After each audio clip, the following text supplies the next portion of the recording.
মুখ্যমন্ত্রী নয়, অসমের মন্ত্রিসভা নিয়ে তুঙ্গে জল্পনা। কারা স্থান পাচ্ছেন হিমন্ত মন্ত্রিসভায়? এবার কজন মন্ত্রী পাচ্ছে বরাক উপত্যকা? ব্রহ্মপুত্র উপত্যকা কি পাবে বাঙালি মন্ত্রী? প্রশ্ন অনেক, উত্তর জানতে আরও কিছুদিন অপেক্ষা করতে হবে। এই মুহূর্তে বরাক থেকে মন্ত্রিত্বের দৌড়ে রয়েছেন বেশ কয়েকজন বাঙালি বিধায়ক। এরা হলেন প্রাক্তন মন্ত্রী তথা পাথারকান্দির বিধায়ক কৃষ্ণেন্দু পাল, কাটিগড়ার নবনির্বাচিত বিধায়ক কমলাক্ষ দে পুরকায়স্থ, শিলচরের বিধায়ক ডক্টর রাজদীপ রায়, রামকৃষ্ণনগরের 3বারের বিধায়ক বিজয় মালাকার। এছাড়াও ব্রহ্মপুত্র উপত্যকা থেকে মন্ত্রিত্বের দৌড়ে রয়েছেন শিলাদিত্য দেব। সূত্রের খবর, গোটা রাজ্য থেকে একজন বাঙালি বিধায়ক স্থান পাবেন HBS 2.0 মন্ত্রিসভায়। উল্লেখ্য, তরুণ গগৈর প্রতিটি কার্যকালে বরাক উপত্যকা পেয়েছিল একাধিক মন্ত্রী।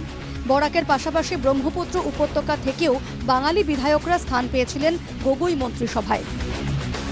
2001 সালে বরাক পেয়েছিল 3 জন মন্ত্রী, গৌতম রায়, মিসবাউল ইসলাম লস্কর ও দীনেশ প্রসাদ গোয়ালা। 2006 সালেও বরাক থেকে ছিলেন 2 জন মন্ত্রী, গৌতম রায় এবং দীনেশ প্রসাদ গোয়ালা। 2011 সালে তরুণ গগৈ মন্ত্রিসভায় স্থান পান 3 বাঙালি, গৌতম রায়, অর্ধেন্দু কুমার দে ও সিদ্দিক আহমেদ। 2016 সালে বিজেপি ক্ষমতায় আসার পর বরাকের সঙ্গে কৃপণতা দেখায় সর্বানন্দ সরকার। 2016 সালে বরাক থেকে মন্ত্রী হন পরিমল শুক্লবৈদ্য। ব্রহ্মপুত্র উপত্যকা থেকে মন্ত্রিসভায় ছিল না কোনো বাঙালি প্রতিনিধি। হিমন্ত বিশ্ব শর্মার প্রথম কার্যকালেও বরাক থেকে একজন মন্ত্রী ছিলেন। পরিমল শুক্লবৈদ্যের পদত্যাগের পর কিছুটা উদারতা দেখান মুখ্যমন্ত্রী। প্রথম কার্যকালের শেষ লগ্নে মন্ত্রিসভায় স্থান পান কৃষ্ণেন্দু পাল ও কৌশিক রায়। 1991 সালের ফলাফল থেকে এবার বরাকে ভালো ফলাফল করেছে বিজেপি। তাহলে কি বরাক থেকে মন্ত্রিসভায় প্রতিনিধির সংখ্যা বাড়বে? সূত্রের খবর, অসমের মন্ত্রিসভা নিয়ে এখনও কিছুই চূড়ান্ত হয়নি।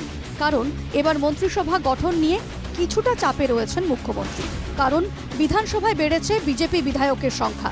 অগপ ও বিপিএফ 2 জন করে মন্ত্রীর দাবি জানিয়েছে। সর্বোচ্চ 18 জন বিধায়ককে মন্ত্রিসভায় অন্তর্ভুক্ত করতে পারবেন হিমন্ত বিশ্ব শর্মা। তাই বরাক থেকে এবার কারা মন্ত্রিসভায় স্থান পাচ্ছেন তা জানতে আরও 2-4 দিন অপেক্ষা করতেই হবে।